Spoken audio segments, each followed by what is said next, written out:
This was a video I had been putting off for a few days.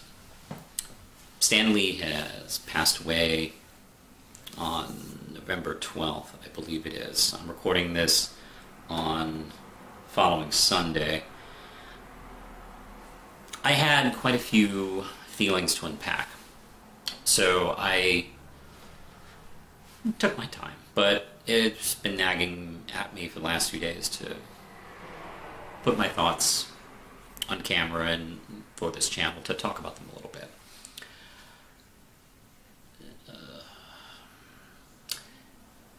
Now, there are going to be people, once the mourning process is kind of ended, and they'll be happy to talk about in the public forum on some of the shadier things Stan had done over his very lengthy career. And I'm not interested in talking about that today. I don't want to talk about what he may have taken from people. I'd rather talk about what he gave to people, and what he gave to me. When I was a kid, the first comic I ever read and reread was an issue of Spider-Man. My dad gave it to me, and it meant the world to me. And it really did open my eyes to Marvel Universe and kind of the creation process and stories that they all promised. Stan was the first face I had to attach to that. Otherwise, for years, these things were just things that just kind of came about, and there were mystery names attached to them, but this was a person who was at least an engine of the creation. First time I ever saw Stan was on this talk show called Kids Are People Too. I think this was late 70s. And he took questions from a studio audience of kids, serious and goofy questions. And it was a lot of fun. Stan understood branding for not only himself, but for the Marvel Universe, because unlike DC and other comic book companies, Stan had this idea of making Marvel this thing between him and the creators at the bullpen and us. And this was a back and forth. That's why the letter columns were so interactive, and the no prize, and really did feel like a community in a way. You could definitely see why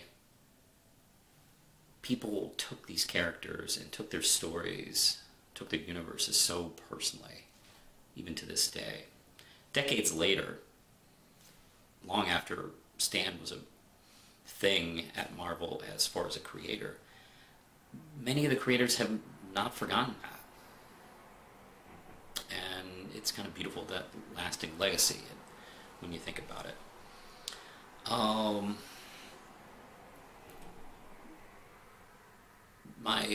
My father passed away on November 11th, 2011, and the day after I took some time, this past November 11th, Stan passed.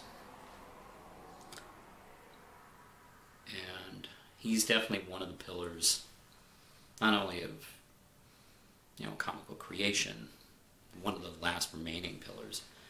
It was also important to me, one of the pillars of my childhood, one of the architects of my childhood, you could say. And he was also one of the creators that I saw discuss writing for the first time. Like I said, this wasn't something that just happened anymore. This was a guy explaining to you how he did these things. I listened to him talk at an early age, listen to him talk about creating Spider-Man, the first few issues, and what he had in mind and what he was trying to do with them. The reasons why he created the X-Men, partly out of just having run out of ideas for creating superpowers, and then that led to something amazing as far as like what they have become and what they mean.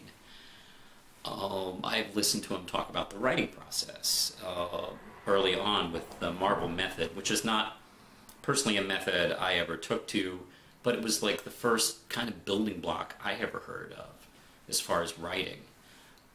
So that was important to me. And I think that as a fan and as a creator, I think we all are standing on the shoulders of not only Stan, but Jack, and Joe Simon, Jerry, and Siegel, Schuster, Bill Finger, Bob Kane, William Marston, H.D. Peter, so many, countless. And we have a responsibility to honor that memory and honor that legacy. And try to carry on. And don't forget about them.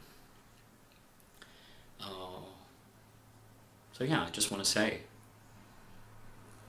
thank you, Joe and Jack and William and Siegel and Schuster, and those are still with us, like John Romita and Stan. Thank you, Stan.